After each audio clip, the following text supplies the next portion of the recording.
예, 소개받은 정일영입니다. 아, 이렇게 아침에 이렇게 많은 분들이 표정도 밝으시고, 아직까지 우리나라가 살아있다, 라는 걸 좀 느끼게 됩니다. 그, 제 소개를 먼저 드려야 될 것 같아요. 저는 2014년에 이 북한의 사회통제 체제의 성립이라는 논문으로 박사학위를, 정치학 박사고요. 정치학 박사학위를 받았고, 최근에 2016년부터 18년까지 IBK 기업은행 북한경제연구센터에서 연구위원으로 일을 했습니다. 그러면서 이제 제가 정치학을 했지만 좀 남경영업이나 북한 경제 분야에 좀 관심을 갖게 되었고, 하지만 경제학 박사는 아닙니다. 근데 제가 여러분 제가 먼저 드린 자료를 좀 보시면 아시겠지만 이 남관계 법제화, 남북 경협의 법제화에 대해서 제가 좀 정리를 했는데요. 제가 이 문제에 관심을 갖게 된 이유가 있습니다. 제 연구 주제는 크게 두 가지인데, 하나는 북한의 안정성. 이 북한, 아, 이 몇 년 있으면 붕괴한다는 얘기가 거의 20년 동안 진행되고 있는데, 왜 이렇게 잘 버티지? 도대체 사회가 어떻게 되어 있길래 그렇지? 이런 부분에 이제 관심을 갖는 게 첫 번째 주제고, 북한의 안정성. 두 번째는 남북관계의 불안정성입니다. 이 남북관계는 잘 될 것 같으면서도 또 파토나고 왜 이렇게 불안정하지? 이 남북관계 불안정성에 대해서 관심을 갖게 됐는데, 이 남북관계 법제화와 관련해서 실은 연구가 많지는 않아요. 이 법학자분들은 남북관계의 합의서나 여러 가지 법률에 대한 법조문에 대해서 좀 관심을 가지고 계시고, 이 정치학자들은 이 남북관계 행태 속에 나온 결과들, 그 관계의 권력관계 이런 것들을 이제 보게 된단 말이죠. 근데 제가 이 문제에 관심을 갖게 된 것은 2006년부터 4년 정도, 2006, 2007, 2008, 2009, 4년 동안 국회에서 이제 일을 하게 되었습니다. 이 외교통일위원회, 통일부 담당하는 업무를 4년 동안 이제 좀 일을 하면서, 그때가 이제 격동의 시기였죠. 2007년에 2차 남북 정상회담 열리고, 그리고 이제 정권이 바뀌면서 기존에 합의했던 것들이 이제 무력화되는 상황들이 발생을 했어요. 그래서 야, 이게 남북관계가 이렇게 쉽게 변할 수 있나? 이게 도대체 문제가 뭘까?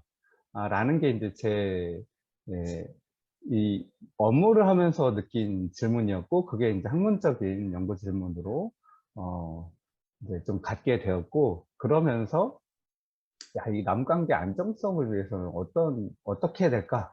라는 것을 이제 입법 차원에서 좀 알아보게 되었습니다. 아, 그래서, 이제 강의를 좀 진행하면서 이와 관련된 좀 이야기를 쭉 풀겠습니다.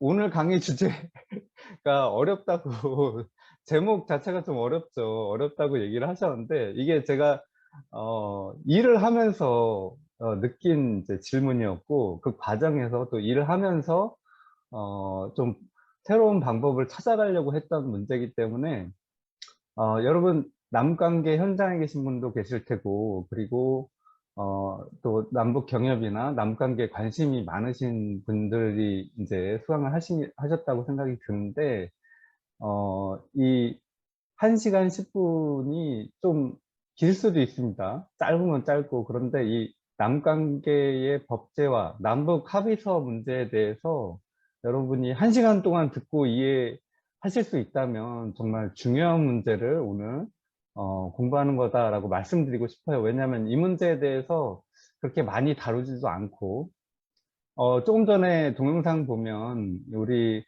판문점 선언 는 국회에 비준한다는 이제 이야기가 나왔는데, 실은 막상 비준이 되더라도 이게 법적 효력을 갖기가 어려운 구조입니다, 우리나라가. 그래서 제가 이 얘기를 많이 하고 돌아다니는데도, 아니 국회에서 동의하면 그게 당연히 법률적으로 힘을 갖는 건지 그게 말이 되냐 이렇게 얘기를 하세요. 근데 실제로는 또 그렇지 않습니다. 남북 합의서의 법적인 성격이 명확하지 않기 때문인데, 이와 관련해서 좀 말씀을 드리겠습니다. 나중에 여러분들 실제로 남북 경협이나 남북 관계에 관여하실 때 이게 법 제어가 안 돼서 이런 부분에서 문제가 있구나라는 부분들을 좀 이해하실 수 있는 시간이 되었으면 좋겠습니다. 그러면 제가 화면이나 목소리가 좀 잘 안 들린다 하시면 그때그때 또 말씀을 주시면은 제가 수정을 하면서 진행을 하도록 하겠습니다. 자, 남북경협의 법자의 필요성과 과제를 주제로 하고 있고요. 기본적으로 남북 관계의 법제화에 대해서 남북 합의서를 중심으로 좀 이야기를 풀어가도록 하겠습니다. 을 통하고 그 약속이 남북 합의서로 만들어지는데 이 약속이 잘 안 지켜지기 때문이라고 생각합니다. 이 다양한 이유들이 있겠지만 왜 약속이 안 지켜질까에 대한 답을 오늘 찾는 것으로 강의가 진행된다라고 말씀을 드리겠고요.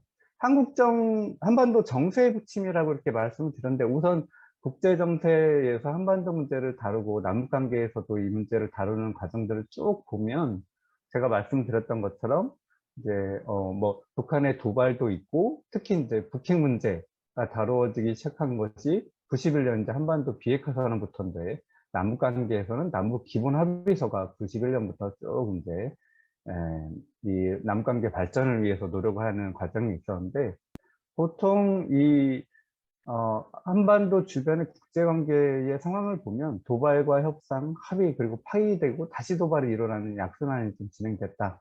또 최근에 와서는 도발과 제재가 맞부딪히다가 제재와 협상이 진행되다가 최근에 이제 제재 상태만 남은 좀 어떻게 보면 이 과정들을 보면 가장 안 좋은 상황이다라고 말씀을 드릴 수가 있겠습니다. 여러분들 제가 공유드린 이 강의 자료 PDF 같이 보면서 좀 보시면 더 좋을 것 같아요. 그리고 남북관계의 상황을 보면 91년도 남북기본합의서 이후에 쭉 관계를 맺다가 남북 교역을 중심으로 이렇게 보면은 이제 그죠? 2000년 즈음에서 2007년 남북 정상회담 두 차례 남북 정상회담 사이에 상당히 남북관계가 진전되는 모습을 보이게 됩니다. 하지만 이제 금강산 관광이 중단되고 오이사 조치가 2010년에 이제 발효되면서 개성공단을 제외한 남관계가 이제 중단되는 상황이 벌어집니다. 이 오이사 조치도 이제 뒤에서 좀 다뤄보도록 하겠습니다. 결국 개성공단까지 폐쇄되면서 현재는 남관계가 중단된 상황이다. 다행히 남북통신 연락선이 복원됐다고 하는데 그런 상황이다라는 말씀을 좀 드리고요. 남북 경협의 변수들이라고 하면 크게 세 가지로 나눌 수 있겠습니다. 아까 또 잠깐 말씀드린 것처럼 분단체제, 여전히 한국은 전쟁이 끝나지 않은 정전체제를 유지하고 있다.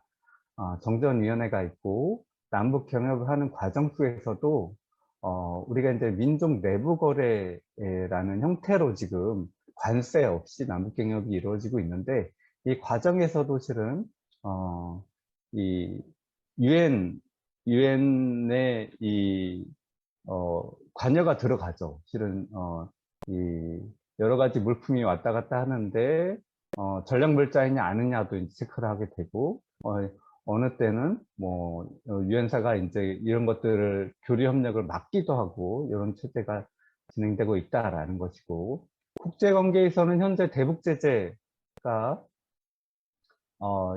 유엔 역사에서 가장 강력한 대북 제재라고 할 정도로 물자와 인력과 돈의 흐름을 거의 완벽하게 봉쇄한 상황이다라고 할 수 있겠습니다. 실은 현재의 대북 제재가 완벽하게 작동하면 북한 경제가 버티지 못할 것이다 라고 저 개인적으로도 봤는데 현재 코로나 상황이 이 유엔 제재가 거의 완벽하게 작동하고 있는 상황을 만들었어요. 그럼에도 불구하고 북한 경제가 여러 가지 어려움이 있다고 말은 하지만 실제로 1년 이상 지금 버티고 있는 상황이다. 그리고 남북 경협 또한 이 과정에서 이미 중단되었지만 재개조차 논의하지 못하는 상황이라는 것이고 남북 관계에 있어서는 오이사 조치, 2010년 오이사 조치 이후에 남북 경협이 중단된 상황으로 볼 수 있겠습니다. 세 가지 측면에서 변수들을 좀 우선 봤고요. 다시 질문으로 돌아가서 남북관계는 왜 불안정할까? 이 남관계에서 협상, 합의, 협력, 대결, 도발, 냉각의 악순환이 지속되고 있는데 결국에는 남북이 관계를 발전시키기 위해 한 약속들이 지켜지지 않는다. 약속이 지켜지지 않는다는 것은 남북의 합의들, 문서로 합의된 남북 합의서가 지켜지지 않았기 때문이다. 라고 할 수 있겠습니다. 이 남북 합의가 지켜지지 않는 것은 뭐 때문일까? 라고 하면, 남북 간 합의, 남북 합의서의 성격은 무엇인지 좀 먼저 알아봐야 될 것 같고요. 그리고 남북 합의서가 갖는 법적, 정치적 한계는 무엇인지, 이런 부분들을 좀 오늘, 조금 더 전문적으로 한번 알아보도록 하겠습니다. 그리고 남북합의서가 지켜지기 위해서는 어떤 노력이 필요한지도 같이 공부해 보도록 하겠습니다. 남북합의서의 성격을 먼저 봐야 되는데, 남북합의서의 국제법적 성격은 두 가지로 평가될 수 있습니다. 조약이냐 아니면 신사협정이냐라는 것이죠. 조약성이 인정이 되면 국내 법률에 준해서 그 법적 효력을 인정받을 수 있다. 하지만 신사협정은 실은 선의에 의해서 이루어지는 합의이고, 이행 또한 특정 당사자가 이행하지 않아도 크게 문제가 안 되는 그런 성격을 가지고 있다라고 할 수 있겠습니다. 남북합의서의 국내법적 성격을 보면 남북관계 발전에 관한 법률에서 남북합의서를 규정하고 있습니다. 이 뒷부분에서 한번 어떻게 규정하고 있는지 좀 알아보도록 하고요. 그리고 이 남북관계에서의 남북합의서의 성격은 남북의 국내 법제, 그리고 상호간에 이 합의서를 어떻게 인식하는지에 따라서 좀 이해할 수 있겠다. 이거를 좀 차례대로 한번 보도록 하겠습니다. 이 조약이라 하면 단일한 문서 또는 특정 명칭에 관계없이 서면 형식으로 국가 간에 체결되는 또한 국제법에 의하여 규율되는 국제적 합의라고 할 수가 있겠습니다. 뒤에도 얘기를 하겠지만 북한과 조약을 체결할 수 있느냐라는 문제가 있는데, 실은 국가 이외의 단체에도 이 교전단체까지도 조약 체결의 주체다라고 할 수가 있겠습니다. 그러니까 남북 간에는 조약을 체결할 수 있죠. 동서독도 동서독 기본조약을 체결한 것처럼 조약을 체결할 수 있다. 신사협정은 뭐냐면은 법적 구속력을 갖는 조약의 범죄에 들어가지 않는 국제법 주체 간의 합의인데, 당사국의 신의에 따라서 법 주체의 자발적인 이행에 의존하는 합의이다 라고 할 수 있겠습니다. 도의적 정치적 구속력은 가지나 법적 구속력은 가지지 않는다. 신사협정 국내법에 의해서 법률적 효력을 획득하는 절차가 필요치 않으나 의회의 결의서 채택 등으로 정치적 의미는 부여할 수 있다라고 할 수가 있겠습니다. 그러면 어떤 게 조약이고 어떤 게 신사협정이냐라는 게 나뉘는 것에 대해서 학문적인 논의들은 다양하게 좀 진행이 되는데요. 오스카라는 학자가 어떤 문서가 조약인가를 구분하는 기준을 이렇게 제시를 하고 있는데, 법적 권리 의무를 창설하려는 또는 국제법에 의해 규율되는 관계를 설정하려는 의도, 이 의도가 제1성이다라고 말을 합니다. 가장 중요한. 근데 이제 좀 불명확하죠. 합의 내용의 명확성, 합의에 의해 명시된 원칙의 일반성, 뭐 이렇게 다양한 이유를 듭니다. 그래서 실은 학문적으로는 이 문서가 조약이다, 신사협정이다라는 논쟁이 서로 다르게 평가하는 경우가 많이 있습니다. 남북 합의서의 경우도 학문적으로 봤을 때 이건 조약성이 인정되어야 한다라는 국내 학자들도 다수 존재합니다. 하지만 실제로는 어떻게 평가되는가라는 것은 또 다른 문제다. 말씀드린 것처럼 조약과 신사협정 구별의 제1위는 어떤 합의 문건에 붙여지는 명칭이나 형식에 의해서 선언적으로 결정되지는 않는다. 결국엔 당사자의 의도가 가장 중요하다라는 것이고요. 당사자의 의사가 분명치 않은 경우에는 문서의 내용 및 사용된 용어, 문건의 채택 상황, 추후 관행 등을 종합적으로 고려 법적 구속력 여부를 결정하게 됩니다. 제가 왜 이 조약과 신사협정을 뜬금없이 얘기했는지 냐면 이 남북 합의서가 이 법적 효력을 갖기 위해서는 실은 조약성이 인정되는 게 가장 중요한데, 실은 현실적으로 우리 법제에서는 이 명확하게 규정하고 있지 않습니다. 조약인지 신사협정인지 어떻게 여기 이제 우리 법체계에서 보면은 우리 헌법에서는 6조 1항의 헌법에 의하여 체결 공포된 조약과 일반적으로 승인된 국제법규는 국내법과 같은 효력을 가진다라고 되어 있죠. 그러니까 조약성을 갖는다면 국내법규의 효력을 갖게 된다라는 것이고요. 조약이 국내의 비준 절차를 어떻게 거치냐면 우선 법제처가 심사를 거칩니다. 이게 국회 동의가 필요한 것인지 아니면 대통령령으로 발효해도 되는 것인지, 보통 상호 원조 또는 안전보장과 관련된 조약 등등은 국회가 동의권을 갖게 됩니다. 그리고 나서 국무회의 심의를 거치게 되고 필요한 경우 국회에 동의를 요청한 다음에 공포를 하게 된다라는 절차 규정을 잠깐 확인을 했고요.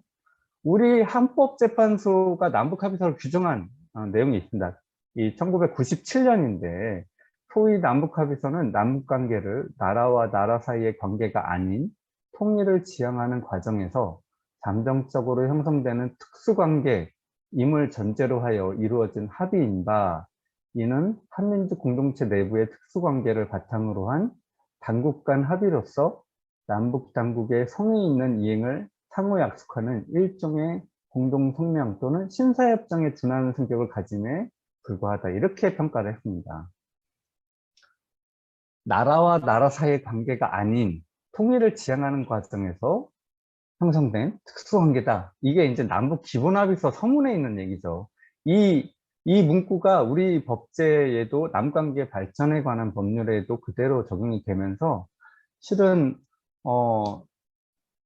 이 남북이 이 체결한 합의, 이 약속이 법적인 효력을 가질 수 있느냐에 항상 나타나는 문제가, 우리가 나라 대 나라 관계가 아니잖아? 나라 대 나라 관계가 아닌데 이것을 그러면 조약으로 봐야 되냐? 신사협정으로 봐야 되냐? 이런 논쟁이 이제 좀 붙게 됩니다. 그래서 헌법재판소는 이거는 조약이라기보다는 신사협정이다. 남북 기본합의서의 경우. 실은 남북 기본합의서가 우리 남북이 합의한 합의서 중에 가장 디테일하고 조약에 가까운 성격을 구비했음에도 불구하고 신사협정으로 평가를 받았다. 물론 2005년 남관계 발전에 관한 법률, 남북 합의서를 처음 규정한 발전에 관한 법률이 제정되기 이전에 제출된 의견이다, 헌법재판소의 의견이다 라고 할 수 있겠습니다. 그런데 국회에서 남북 합의서가 논의되는 과정에서 어떻게 평가했느냐를 보면, 정부로부터 2001년 6월 1일 제출된 4개 남북 사이의 경제협력 합의서가 있습니다. 4대 남북경협 합의서죠. 동의안이 통일외교통상위원회의 심사 결과를 안에 대한 심사 결과를 보고드린 과정입니다. 이게 누가 보고하고 있는 거냐면은 국회 외교통상위원장이 이 4개 남북경협 합의서에 대해서 국회 동의를 요구하는 이 발언을 하면서 국회 동의 요구하는 과정에서 발언한 것입니다. 근데 여기서 어떻게 발언을 했냐면, 이 동의안들은 각각 입법사항을 포함하고 있어서 헌법 60조 제1항의 규정에 따라 국회의 동의를 받기 위하여 정부로부터 제출된 겁니다. 이렇게 되어 있습니다. 이게 왜 중요하냐? 헌법 60조 제1항은 조약에 관한 규정입니다. 그러니까 실은 국회가 4개 남북 경협 합의서를 동의 요구를 받았을 때 이것이 조약에 따른 동의다라고 이제 논의를 했다는 거죠. 그래서 그렇다고 이제 이렇게 발언을 했다고 해서 남북 합의서가 조약성을 인정받느냐? 또 그렇지는 않습니다. 현실적으로. 왜 그러냐? 이 남북 관계 발전에 관한 법률이 2005년에 제정이 되는데, 이 2005년에 제정된 남북관계 발전에 관한 법률에서 그러면 남북 합의서의 법적 효력이라는 게 무엇이냐라는 것을 실은 명확하게 규정하지 않고 있어요. 간단하게 내용을 보면, 남북 합의서를 규정을 처음 이제 2005년에 했는데 이 법률에서 남북 합의서라함은 정부와 북한 당국 간의 문서 형식으로 체결된 합의를 말한다 라고 얘기를 우선 하고 있고, 대통령은 남북 합의서를 체결 비준하며 통일부 장관은 이와 관련된 대통령의 업무를 보좌한다. 그리고 대통령은 남북 합의서를 비준하기에 앞서 국무회의의 심의를 거쳐야 한다라는 정도로 이야기를 하고 있습니다. 그리고 조금 더 가보면, 대통령은 남북관계에 중대한 변화가 발생하거나 국가안전보장, 질서유지 또는 공공복리를 위하여 필요하다고 판단될 경우 기간을 정하여 남북합의서의 효력의 전부 또는 일부를 정지시킬 수 있다는 정지조항을 넣고, 다음으로 국회의 동의권을 규정하고 있는데, 대통령은 국회의 체결 비준 동의를 얻은 남북합의서에 대하여 제2항의 규정에 따라 그 효력을 정지시키고자 하는 때에는 국회의 동의를 얻어야 된다라고 되어 있습니다. 그러니까 국회가 동의권도 가지고, 남북 합의서에 대해서 동의권도 가지고 있을 뿐만 아니라 그것을 정지시킬 때는 국회의 동의를 다시 얻어야 된다라는 것이 23조 3항의 내용입니다. 그런데 여기서 남북 합의서는 그러면 법적인 효력을 갖느냐, 조약이냐, 라는 이제 것에 대해서는 명확하게 규정하고 있지 않다라는 것이죠. 이 남북 합의, 여기 위반행위 금지에 대한 내용까지 좀 먼저 말씀드릴게요. 남북 합의서를 위반하면 안 된다라는 규정이 있는데, 남북 군사 분계선 일대에서 북한에 대한 확성기, 군사 분계선 일대에서 시각 매개물 개시 등을 하면 위반 행위를 금지하고 처벌을 받게 된다라는 내용까지 있는데, 결국에는 우리나라에서는 조약은 외교부가 관리하고 남북 합의서는 통일부가 관리합니다. 조약을 규정한 규정이 따로 있고 남북 합의서를 규정한 법률이 또 따로 있는 거죠. 그러니까 분리되어 있습니다. 그런데 뒤에서도 얘기하겠지만 동서독 같은 경우에는 이걸 합쳤어요. 그래서 조약과 동서독 합의서를 묶어서 계속 법적으로 규정을 하고 관리를 해오다 보니까 이것은 이제 조약과 같은 법적 지위를 갖는다라는 것이 있었는데, 우리나라는 조약은 조약대로 관리하고 외교부에서, 이 남북 합의서는 통일부에서 관리하면서 이것이 조약이냐라는 것에 대해서 명확하게 규정하지 않고 있다. 학술적인 논쟁은 계속 있지만 실제로는 이것이 조약으로 인정받기 상당히 어려운 현실적으로 상황에 놓여 있다라고 할 수가 있겠습니다. 이 법적인 얘기 좀 어려운 부분인데 우선 여기까지 이 정도로 좀 얘기를 하고요. 그러면 현황에 대해서 좀 간단하게 보겠습니다. 우선 합의서를 체결하려면 회담을 해야겠죠. 회담이 진행되는 과정들을 쭉 보면 이제 2000년부터 남북 회담이 좀 활발하게 좀 진행이 되는 것들을 볼 수 있고요.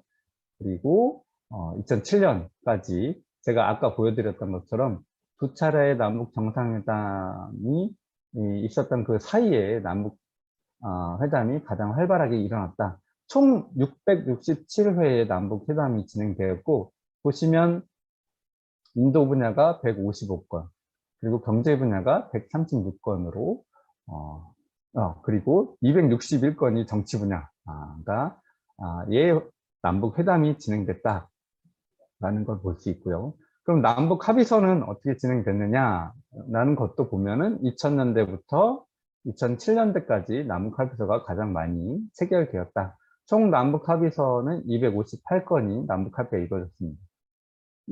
제가 왜 남북 합의서 되게 중요하다고 보냐면은 이렇게 많은 역량을 남북이 쏟아부어서 회담하고 합의하고 서로 찾아가고 이렇게 이 인적, 물적 자원을 투여해서 남북 합의를 하는데 실은 이게 제대로 지켜지지 않고 제대로 대우를 받지 못하고 있다라는 것을 좀 말씀드리려고 하는 것입니다.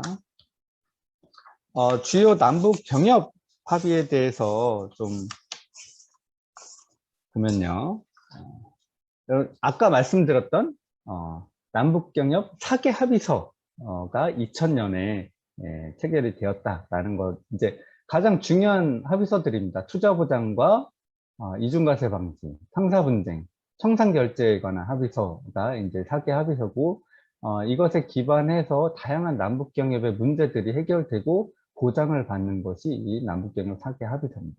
주요 남북 경협 합의서는 여러분들 어느 정도 아실 거라고 생각이 들어요. 남북 기본 합의서 안에 교류협력에 관한 합의서가 있고, 그리고 교류협력 공동위원회 구성 운영에 관한 합의서 등등이 이제 쭉 있고, 6.15 공동선언, 그리고 다양한 이제 합의서들이 중간에 남북 상사중재위원회 구성 운영에 관한 합의서도 여기 있습니다. 뒤에서 한 번 더 얘기를 드릴 텐데, 그리고 체류할 시에 신변을 보장받아야 되잖아요. 그래서 개성공업지구와 금강산 관광지구에 관한 출입 및 체류에 관한 합의서들이 있고, 이때 이제 남북 경협 관련된 합의서들이 이제 2000년, 2004년까지 쭉 이제 만들어지게 됩니다.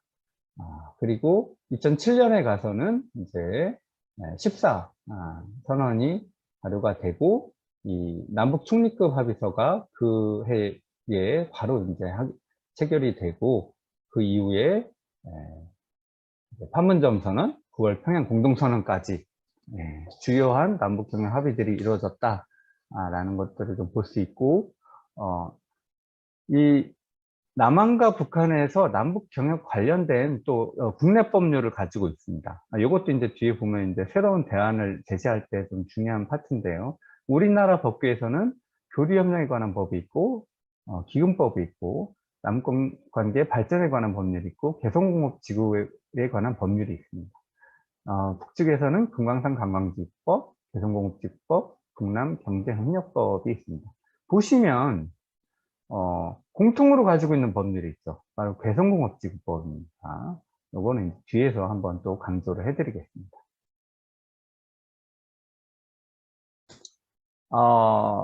그래서 법적 효력이 이제 남북경협 법제화의 문제점이 무엇인가에 대한 부분으로 넘어가겠습니다. 이제 지금까지 현황에 대해서 좀 간단히 말씀을 드렸어요.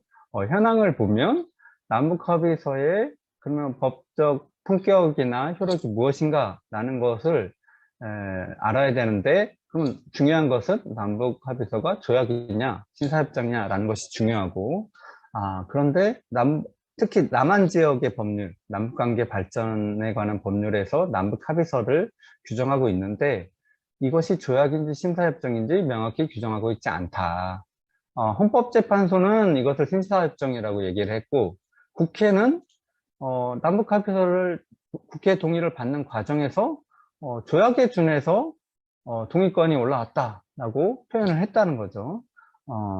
그런데 실제로 우리 법 규정 안에서 남북 합의서가 조약성을 갖느냐라는 것에 대해서 명확하게 규정하고 있지 않다. 결국에는 현실에서는 그러면 어떠냐?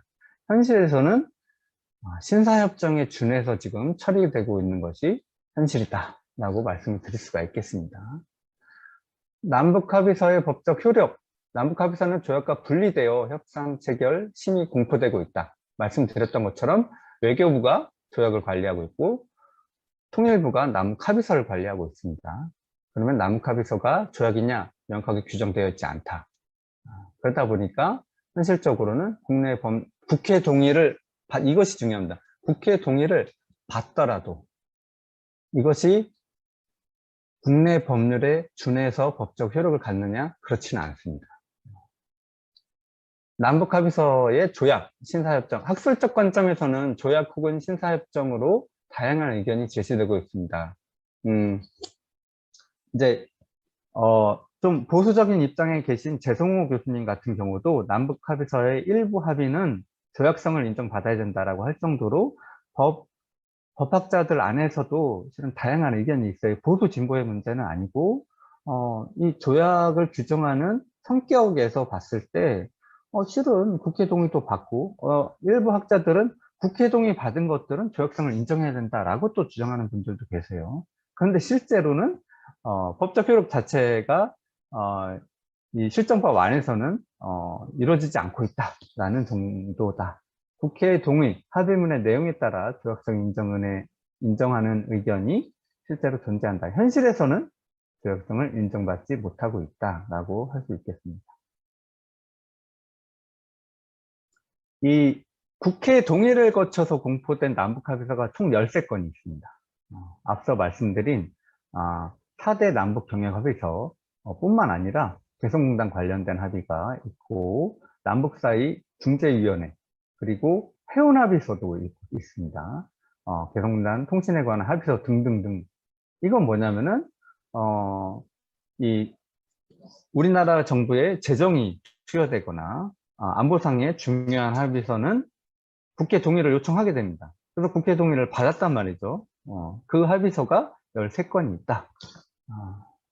근데 국회 동의를 받았다고 해서 이 합의서들이 국내법적 효력을 갖느냐? 또 그렇지는 못하고 있다. 라는 것이 지금 이제 남북 합의서, 남북이 한 약속들에 대해 약속을 지키는 것에서 문제로 작용하고 있다.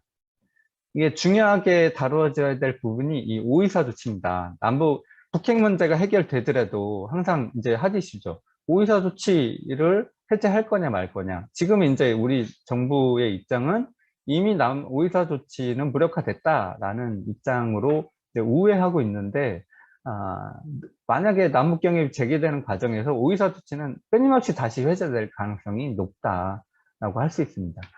오이사 조치의 내용을 보면 우리 선박의 우리 해역 운항을 전면 불허한다. 북한 선박의 남북 교역을 중단한다. 우리 국민의 방북을 불허한다. 신규 투자를 불허한다. 대북 사업은 원칙적으로 보류할 것이다. 실은 개성공단을 제외한 모든 남북관계를 중단하는 것이 조치였죠. 남북 경협을 모두 중단하는 조치였다라고 할 수가 있겠습니다. 근데 이 오이사 조치가 발효되는 과정을 보면 상당히 이제 허술합니다. 예. 오이사 조치는 2010년 5월 21일에 긴급 국가안전 보장회의 NSC에서 논의된 사항을 정리해서 발표한 것입니다. 근데 이게 법적 근거가 명확하지 않아요. 아니, 그러니까 이 NSC에서 논의된 내용을 정리해서 통일부 장관이 발표를 했어요. 그런데 그러면 이게 남북 합의서를 모두 무력할 만큼의 법적 근거가 있는가? 이시 명확하지 않다. 이게 통치권의 행사다라고 이제 표현하는 분도 계시고, 행정법적 조치다라고 표현하는 분도 계신데, 여전히, 그 법적 근거가 불명확하다라고 할 수가 있습니다. 특히, 국회 동의를 얻은 남북 합의서에 정지 절차 규정이 있는데, 이것이 지켜졌는가? 라는 문제 제기가 있다. 뭐냐면은 23조 남북관계 발전에 관한 법률 제23조를 보면 국회의 체결 비준 동의를 얻은 남북 합의서의 효력을 정지시키고자 하는 때는 국회의 동의를 다시 얻도록 하고 있습니다. 제가 이 남북관계에 관여하신 분들이나 남북경협 하시는 분들에게 이 얘기를 많이 해요. 근데 막 얘기 드릴 때는 그런 게 있었군요 라고 얘기를 하시는데 막상 이걸 어떻게 이행할지는 잘 안 하시더라고요. 제가 2008년에 이 문제를 이제 국회 이제 정책 자료집으로 만들어서 국회에 있을 때, 그리고 통일부가 그 자료집을 보고 통일법제화 사업이라는 걸 지금까지 계속하고 있습니다. 저는 그 자료집을 왜 만들었냐면 남북 합의서가 지켜지기를 바라면서 만들었는데 막상 통일법제화 사업은 지금 법학의 관점에서 이 보고서 만드는 사업으로 지금 변질이 됐어요. 저는 남북관계에서의 법제화를 이행하라고 그 정책 보고서를 만들었었는데 어쨌든 제가 핵심적으로 보는 조항은 이 조항입니다. 이게 근데 법학자하고 저의 관점이 좀 달라요. 저는 보세요. 시행령에도 보면 국무회의 심의를 거쳐 공포된 남북합의서의 효력을 정지시킬 경우 국무회의의 심의를 거쳐 북한에 다시 통보하게 되어 있습니다. 그러니까 국회 동의를 받은 남북합의서를 정지할 경우에는 국회 동의를 다시 얻어야 됩니다. 국회 심의를 거쳐서 공포된 남북합의서의 효력을 정지시킬 때는 국회 심의를 다시 거쳐야 돼요. 그리고 최종적으로 북한에 통보해야 됩니다.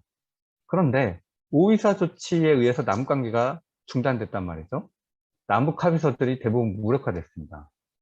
이 앞서 제가 보여드린 13건의 남북 합의서들이 다 무력화됐어요. 근데 국회 동의를 얻은 남북 합의서를 정지할 때 국회 동의를 다시 받아야 되는 것을 이행하지 않았고, 국무회의 심의를 거쳐서 공포된 남북 합의서에 대해서 다시 국무회의를 거치지 않았습니다. 또한 북한에 통보하지도 않았습니다. 그래서 저는 이게 내가 보기엔 말이 안 된다. 왜 이 23조가 안 지켜지고 있느냐라고 이제 문제 제기를 많이 하고, 실은 국회 국정감사에서도 이 문제가 몇 번 다루어졌습니다. 그런데 이제 실은 이 법조항에 저촉되지 않는다는 게 실은 통일부의 입장이에요. 이 통일부의 답변, 이제 국회 국정감사 과정에서 통일부의 답변은 어떤 거냐면, 제23조 및 시행령 23조는 남북합의서 효력을 정지시키는 경우에 적용되는 것으로, 천안함 사태 관련 대북 조치 발표문의 주요 내용은 이에 해당한다고 보기 어렵다. 이게 이제 답변입니다. 이게 법률적인 분석, 그러니까 평가라는 것에서는 개별 남북 합의서를 정지시킨다고 오이사 조치가 말하고 있지 않기 때문에 저촉되지 않는다라는 시각이 있는 것 같아요. 법학적으로 보면. 근데 정치학적으로 보면, 제 시각에서 보면 이 조항, 제23조의 조항은, 아니 국회가 동의시킨 남북 합의서의 경우에는 그것이 정지되는 상황이 되면 국회 동의를 다시 받아라 라는 게 입법 취지거든요. 근데 다시 국회 동의를 받지 않고 있다 지금. 이것은 상당히 이제 문제가 되고 있고, 이 법률 조항에 구체적으로 명시되지 않은 것이 문제라면 다시 개정해서라도 국회 동의권을 명확히 규정해야 된다라는 게 이제 제 생각입니다. 그런데 이 정부, 문재인 정부 들어서서 각 정부 부처에 대한 정책혁신위원회가 개최됐습니다. 그래서 통일부 정책혁신위원회 보고서에 보면 2017년에 오이사 조치, 개성공단 중단 조치는 통치행위로 이루어졌으며, 그 과정에서 죄송합니다, 못하네. 헌법, 남북관계발전법, 남북교류협력법, 행정절차법 절차를 준수하지 않았다라고 평가를 했어요. 또한 남북관계 발전에 관한 법률에 따르면 대통령은 기간을 정하여 남북 합의서의 효력의 전부 또는 일부 정지, 제가 말했던 제23조입니다. 23조입니다. 시킬 수 있는데, 개성공단 전면 중단 조치는 개성공단 경제협력에 관한 남북 합의서의 효력을 실질적으로 정지시키면서도 위 절차는 밟지 않았다. 어떤 절차를 밟지 않았냐? 국회 동의 절차를 밟지 않았다는 거죠. 국무회의 심의 절차를 다시 거치지 않았고, 북한에 통보를 하지도 않았다, 이 절차를.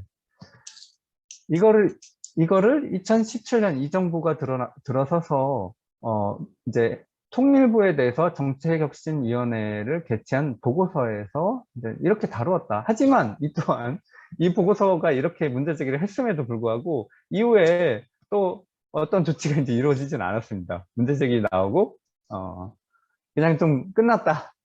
라는 것이 이제 문제다. 앞서 말한 것처럼 국회 동의를 얻은 남북 합의서의 경우에는 13건이 13건이라고 말씀드렸죠. 조약성을 인정받는 것이 아니며 국내 법적 효력을 갖는 것도 아니다. 결과적으로 현실적으로 보면 지금, 왜냐하면 그것이 다 무력화되는 조치들, 오이사 조치들 같은 것들이 이런 것들의 효력을, 국내법적 효력을 갖기 어려운 상황임을 반증하고 있다라는 것이고요. 재밌는 건, 이 얘기하면 좀 더 복잡해지는데, 이게 남북관계 발전에 관한 법률의 한계입니다. 뭐냐면 2007년에 남북 정상회담 합의서 14선언의 경우에 어떤 법적 절차를 거쳤냐면 대통령령으로 공포를 해버렸습니다, 이미. 그러니까 대통령령으로 공포가, 그러니까 14선언은 대통령령으로 공포가 되고, 14선언 이행을 위한 남북 총리회담 합의서는 당시 17대 국회 동의를 요청했어요. 이게 요 과정이 이렇게 될 수밖에 없는 구조가 좀 있습니다. 뭐냐면 조약이나 남북 합의서가 만들어지면 법제처가 이것이 국회 동의가 필요한지 평가를 하게 되고, 국회 동의가 필요하다라고 하면 그때 국회 동의가 요청이 됩니다.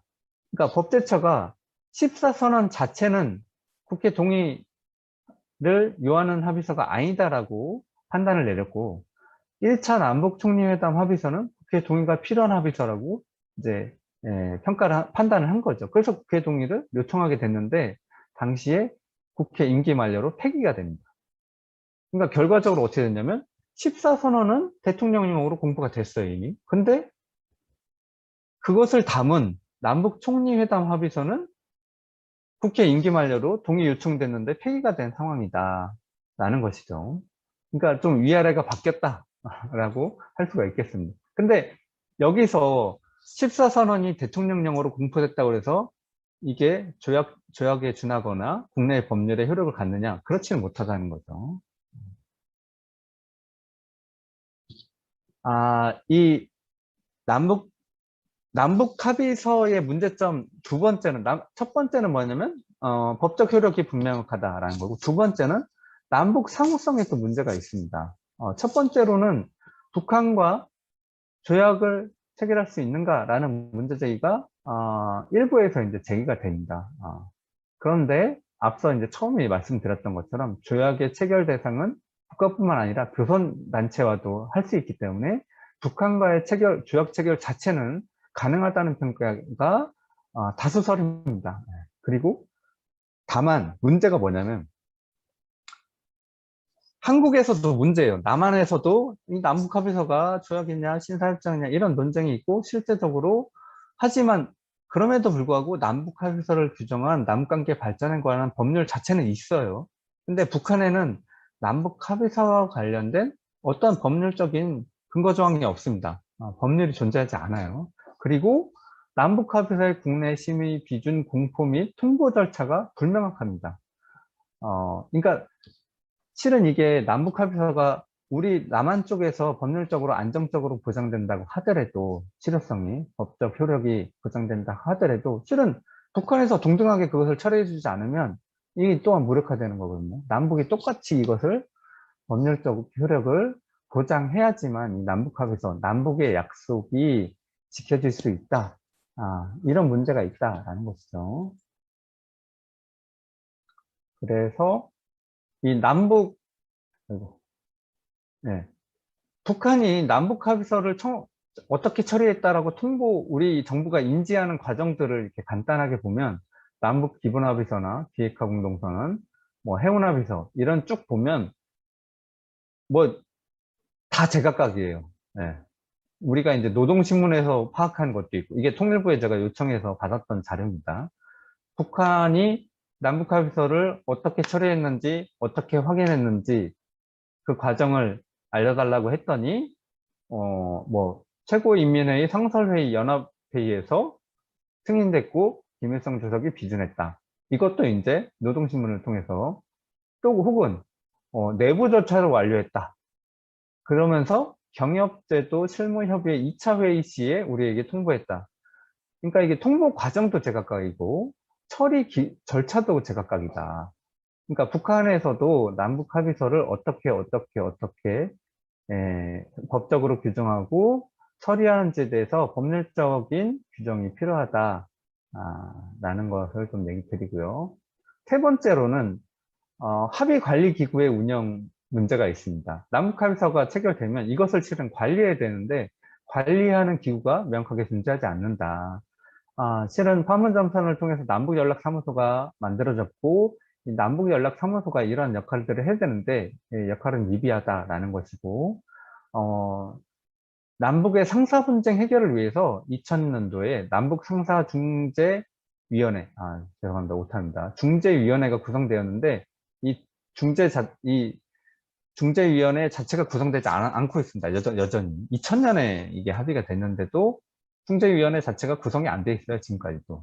그러다 보니까 개성공단이나 금강산 관광에 가서 사업하시는 분들이 남북 간에 문제가 생기면은 말 그대로 개별적으로 정치적으로 합의를 해야 되고 협상을 해야 되는 이런 문제가 발생하면서 상당히 문제가 됐었습니다. 그러면서 어떤 일까지 벌어졌냐면 2013년도에는 이 남북 상사 중재위원회가 구성이 안 되니까 개성공단 상사 중재위원회를 구성하자라고 합의를 해버립니다. 그러니까 중재할 위원회가 없으니까 그러면 개성공단만을 위한 상사중재위원회를 만들자라고 했는데 이 또한 구성되지 않았습니다. 그러니까 이런 관리기구의 문제가 여전히 해결되고 있지 않다. 그리고 이 남북 합의서가 미행됐을 때 제재 문제, 이 미행됐을 때 어떠한 제재를 하기 어려운 부분이 있다. 어, 남북의 선의의 합의에 의한 합의 이행에 의존해야 되는 상황이다라는 것입니다. 그래서 그리고 네 번째도 이제 중요한 문제인데, 아, 남북 합의서 체결 과정의 특성이라고 할 수가 있습니다. 남북 회담의 경우에 상당 부분 비밀 협상에 의존을 하게 됩니다. 지금 좀 나아졌지만 과거 기본 합의서가 체결될 때나 7.4 공동성명이 체결될 때는 거의 모든 것이 비밀 협상에 의해서 거의 모든 것이 합의된 상황에서 이제 공개가 됐었죠. 상당히 비밀 협상 과정을 통해서 이것이 어느 정도 만들어진 상황에서 공개되면서 결과적으로 국회의 역할이 부족하다. 국회가 참여할 수 있는 이 창이 상당히 닫혀 있다라고 할 수가 있겠습니다. 남북회담 과정에서 국회, 특히 야당의 참여 역할이 부족한 상황인데, 이게 왜 문제가 되냐면 야당이 이것에 참여하지 못하면서 실은 이것에 국회를 동의를 받거나 남북 합의서가 법적으로 효력을 발휘하는데 늘 합의된 것이 국내 정치를 와서 문제가 됩니다. 왜냐면은 이 야당은 자기들이 참여하지 않았거든요. 자기들의 요구도 반영되지 않아요. 그러다 보니까 아니 이거는 이 정부 당시 정부가 독자적으로 해결한 건데 우리가 왜 거기에 동의를 해줘야 되냐라는 입장, 그리고 정쟁화가 되고 이 당시 이러면서 정권이 교체되면 이전 정부가 합의한 남북 합의서가 대부분 무력화되는 문제들이 늘 이제 우리가 보아왔지 않습니까? 제가 이제 국회에 있을 때 2007년 14 합의가 체결된 이후에 2008년 정권 교체되고 나서 바로 그 남북 합의가 무력화되는 상황이 이 발생을 했다라는 것입니다.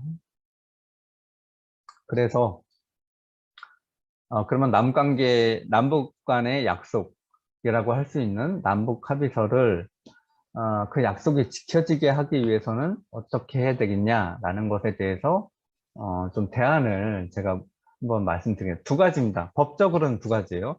남북 합의서를 조약성을 인정하거나 조약으로 체결하자 라는 것이 첫 번째입니다. 남북합의서의 조약성을 구현하기 위한 조치들이 필요한데 헌법 혹은 남북관계 발전에 관한 법률에서 조약성을 규정을 하자.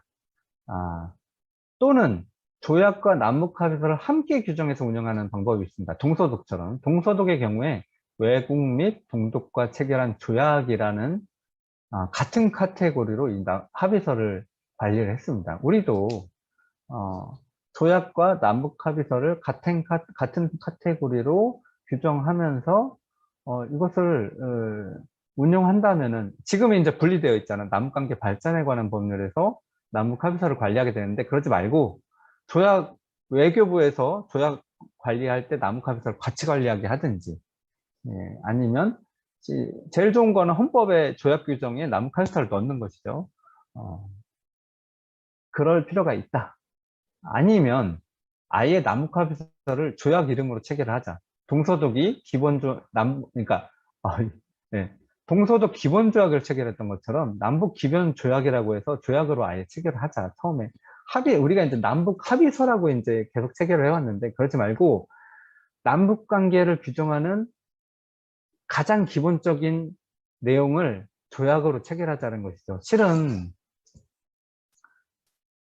남북 기본합의서 1991년도에 기본합의서가 체결될 때 저는 그때 차라리 남북 기본조약이라고 해서 조약으로 체결했으면 훨씬 좋았을 거라고 생각이 듭니다. 그러면 지금까지 이렇게 남북 합의서가 계속 법적인 효력의 문제가 발생을 하고 계속 조약이 아니다라는 결론이 나오는 부분을 좀 해결할 수 있지 않을까. 왜냐하면 지금까지 합의된 모든 남북 합의서 중에 가장 제일 잘 만들어졌다라고 얘기하는 게 남북 기본합의서입니다. 가장 디테일하고 가장 꼼꼼하게 잘 만들어졌다. 그 이상 나올 수가 없다라고 할 정도로. 그런데 그게 이제 당시에 정치적인 판단을 했어요. 인동원 장관님의 피스메이커 책을 보면 당시에도 국회 동의를 요청하려고 했습니다. 그런데 당시에 정치적인 지형이 워낙 이제 안 좋다 보니까 그것을 회피하게 돼요. 그러니까 이게 정치적인 판단으로 남북 합의서가 동의를 요청할까 말까 이런 것들이 이제 논의되는 과정 속에서 실은 남북 합의서가 법적 효력 그렇게 노력을 해서 만든 남북 합의서라는 것이 남북의 약속이라는 것이 정말 고생해서 만들어 놓고 실제로 그것이 힘이 없어지는 이행할 수 있는 힘을 받지 못하는 그런 관계가 만들어졌다. 그래서 우선은 조약과 남북 합의서를 같이 같은 카테고리로 운용을 해서 조약성을 인정받거나 아니면 남북 합의서 자체를 조약으로 체결하거나 라는 방법이 우선 첫 번째다. 그리고 국제적으로 인준받는 과정들을 거치면 좀 더 명확하겠다. 뭐냐면, 유엔 헌장 102조 2항의 102조에 따라서 유엔 사무국에 등록하는 것입니다. 유엔 사무국에 등록하면, 이 등록하지 않은 경우, 유엔 사무국에 등록하지 않은 조약이나 국제협정은 당사국은 국제연합의 어떤 기관에 대하여도 당해 조약이나 협정을 원용할 수 없다라고 규정을 하고 있는데, 결국에는 남북 합의서를 유엔 헌장에 등록하는 것이 가장 좋고 이게 이제 그 동서독의 경우에 그렇게 했습니다. 만약에 남북 합의서를 유엔 헌장에 유엔 사무국에 등록하지 않았을 때 발생할 수 있는 문제들을 미연에 방지할 수 있습니다. 특히 뭐냐면 남북 경협 분야에서 우리가 남북 민족 내부 거래라고 해서 다양한 국가 간 거래의 문제들을 회피하고 있어요. 관세를 물리지 않고 여러 가지. 이 동서독도 이런 문제가 발생을 했습니다. 동서독이 관세를 물리지 않고 동서독의 교류 협력을 하는 것에 대해서 다른 국가들이 문제 제기를 했습니다. 이거는 WTO 합의 위반이다라는 거죠. 우리나라도 분명히 이런 문제가 발생을 할 수가 있어요. 우리가 개성공단을 특수 지역으로 인정받기 위해서 여러 국가와의 FTA 협상에서 그 문제를 제기하는 것처럼 남북 경협에서 우리가 합의한 것들을 다른 국가들이 야, 니네 이거 WTO 합의 위반이다. 왜냐하면 남한과 북한은 유엔에 개별 가입해 있고 그렇다면 WTO 규정에 의해서 다른 국가와 동등하게 남북 거래가 이루어져야 된다라고 문제 제기할 수 있거든요. 이 문제를 우리가 사전에 좀 해결해야 된다. 지금은 그 규모가 크지 않고 개성공단 당시에도 그 규모가 크지 않았음에도 불구하고 FTA 과정에서 이 개성공단을 역외 가공 지역으로 인정해달라 이런 이제 문제들이 계속 논의가 됐었던 거죠. 근데 앞으로 만약에 남북경협이 정상화되고 규모가 커질수록 이 문제가 불거질 가능성이 아주 높습니다. 그래서 이 문제를 해결하기 위해서라도 유엔 헌장에 이 등록하는 절차가 필요하다. 제일 좋은 거는 조약으로 체결하는 거고 그렇지 않을 경우에는 남북 합의서를 유엔 헌장에라도 등록해서 이 문제를 사전에 좀 해결할 필요가 있다. 만약에 남북 합의서를 유엔 헌장에 등록을 하면 아마도 문제 제기하는 나라들이 있을 겁니다.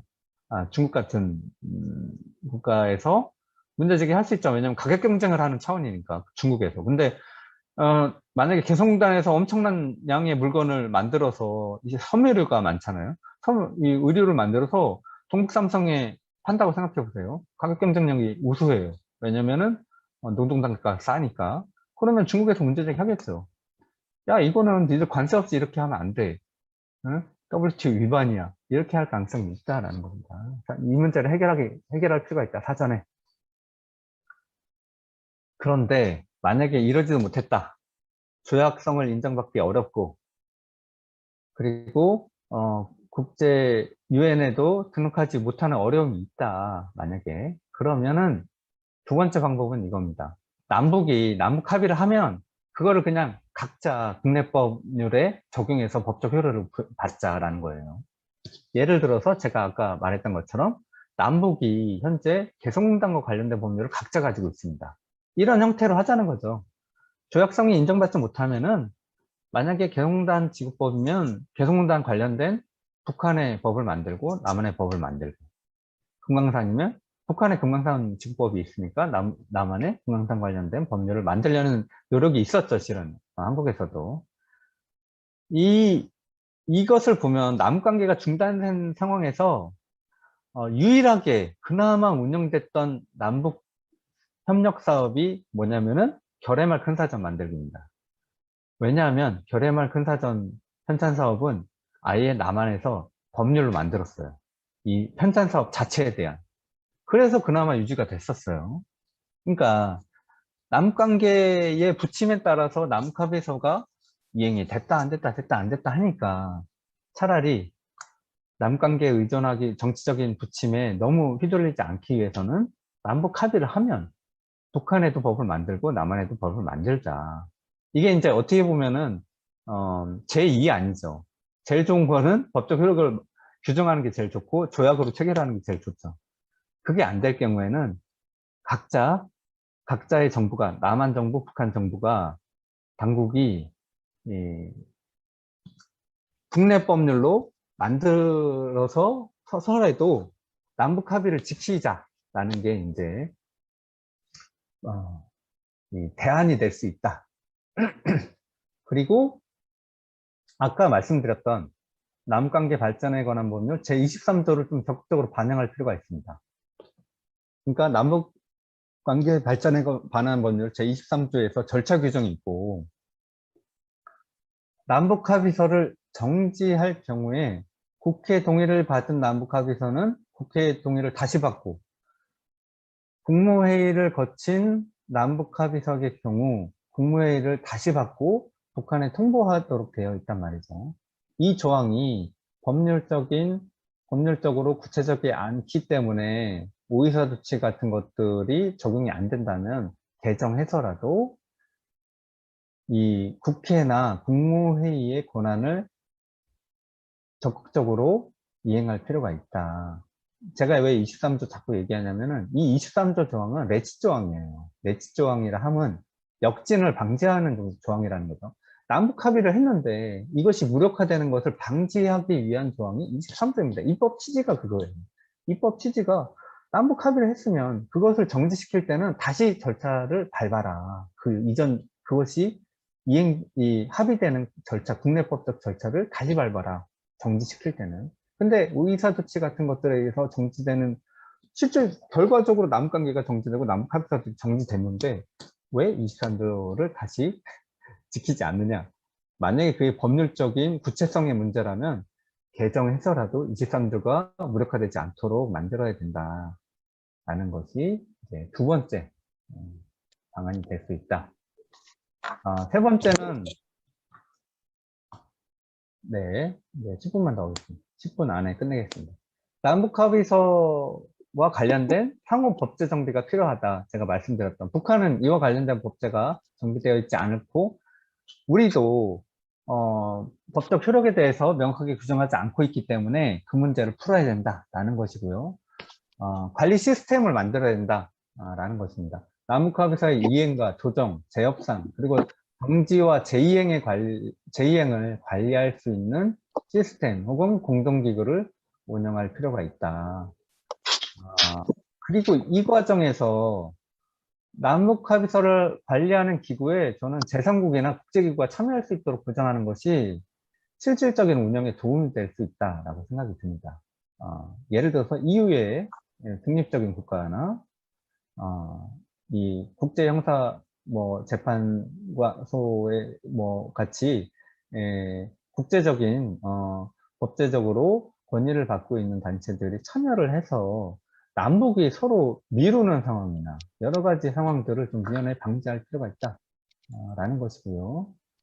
그리고 이게 이제 좀 뜨거운 감자가 될 수 있습니다. 제가 여러분들 토의 안건에 또 넣었는데 저는 남북 합의서 체결 과정에서 국회의 역할, 특히 야당의 역할이 최소한으로 보장되어야 된다고 생각해요. 이게 만약에 야당의 참여를 보장한다라고 하면 실은 정부가 원하는, 북한이 원하는 남북 합의서의 수준을 후퇴시킬 가능성이 분명히 있습니다.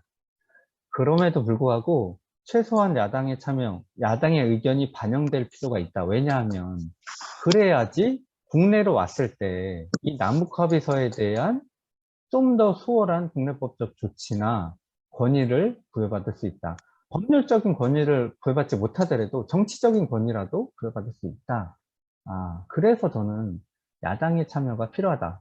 그런데 이제 야당의 참여 보장이라는 게 현실적으로 가능하냐라는 논쟁이 있을 수 있겠죠.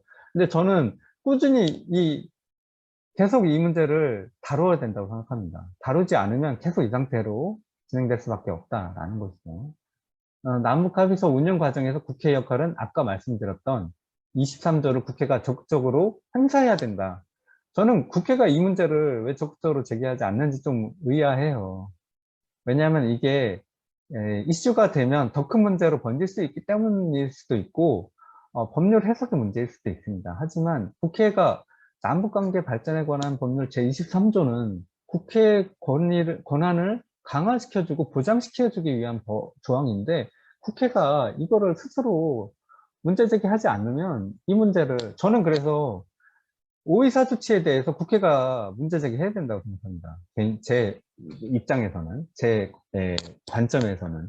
국회가, 야, 23조의 입법 취지는 결과적으로 남북합의서가 무력화된 상황에 대해서 국회 권위를 보장하기 위해서 23조가 있는 것인데, 다시 국회 동의를 받아라. 이렇게 하면서 기존에 이런 이유로 해서 오의사 조치의 법적 효력을 무력화시킬 수 있다고 생각해요, 저는. 그렇게 돼야 되고. 왜냐하면은 법률 23조를 지키지 않았기 때문에 오의사 조치 자체가 나는 겁니다. 네. 물론 이 오의사 조치가 올바르지 않느냐의 문제는 그 다음으로 넘기더라도 이 문제는 국회가 적극적으로 권한을 주장해야 된다. 남북 의회 교류를 통해서 남북관계 법제화가 좀 진전될 필요가 있다고 생각합니다. 세 번째로. 의회가 남관계에 실은 거의 역할이 없어요. 실은 어떤 분들은 의회가 남관계에 역할이 없는 게 더 필요하다고 생각할 수도 있어요. 그게 더 효과적이라고 생각할 수도 있고, 실질적으로 의회가 관여하면 더 진전이 안 될 거라고 생각하는 분들도 있을 거예요. 하지만 저는 남관계 안정을 위해서는, 불안정을 해소하기 위해서는 의회가 더 남북교류를 더 해야 되고, 그 의회 교류를 통해서 남관계 법제화에 주도적으로 역할을 해야 된다고 생각이 듭니다. 야당을 포함해서. 그런 노력을 계속 해야지만 정권이 교체가 돼도 기존의 남북합의서가 법적 효력이 불명확하더라도 정치적인 권위로 그것이 이행되는 상황을 우리가 계속 만들어갈 수 있을 것이다 라고 생각이 듭니다. 마지막으로 4차 산업시대 남북경협 모델을 저는 발굴할 필요가 있다고 생각해요. 지금 이제 남북관계가 정지되어 있는 이 상황에서 더욱 필요한 게, 이 남북경협이 1차 산업, 2차 산업 시대에 머물러 있는 것들을 좀 확 뜯어고칠 필요가 있다고 생각합니다. 지금 이제 비대면 회담을 통일부가 준비한다고 하는데, 저는 이 정보기술을 활용해서 다양한 행위자들이 전자 시스템을 통해서 남북 경협을 할 수 있는 시스템을 좀 구축하자. 지금 상황에서 이 협상, 계약, 결제까지 이 시스템 안에서 할 수 있는. 실은 통일부가 여러 가지 이제 시스템을 운영하고 있어요. 남북교류 협력 시스템이나 대북 지원 정보 시스템을 운영하고 있는데, 이것을 한국에 맞춘 시스템인데 이걸 남북의 시스템으로 만들어서 북한이 동의하는 순간 이 시스템이 바로 운영될 수 있도록, 좀 이게 결제와 관련된 부분에서 항상 문제가 되는데, 이 결제와 관련된 법적인 문제도 이 시스템 안에서 해결할 수 있도록 지금 준비를 해야 된다라는 게 제 생각입니다. 여기까지 제 발표 딱 1시간 걸렸습니다. 발표를 좀 마치고요. 어려운 부분이 좀 있었을 거예요. 그런데 워낙 저는 중요하다고 생각하는 부분이라 좀 디테일하게 좀 말씀을 드렸고요. 토론거리 좀 제시해서 하려고 해서 제가 준비를 했습니다. 이 4가지 부분인데, 남관계의 불안정성의 원인에 대해서 좀 남관계를 중심으로, 그리고 국내 문제를 중심으로 좀 다뤄보시면 좋을 것 같고요. 그리고 남관계의 불안정을 해결하기 위한 방안, 저는 이제 그 남북 합의서를 중심으로 이야기를 드렸는데, 그것 이외에도 좀 해결할 수 있는 방안이 있다면 좀 논의해 보시면 좋을 것 같고요. 남북 대화 과정에서 국회, 특히 야당의 역할이 중요하다고 제가 말씀드렸는데, 실제로 이것에 대해서 어떻게 생각하시는지 한번 논의해 주시면 더 좋을 것 같습니다. 그리고 남북관계 발전을 위해서 경제주체, 시민사회가 어떤 역할을 했으면 좋겠다라는 대안을 좀 논의해 주시면 더 좋겠다라는 말씀 드리면서 강의를 마치겠습니다.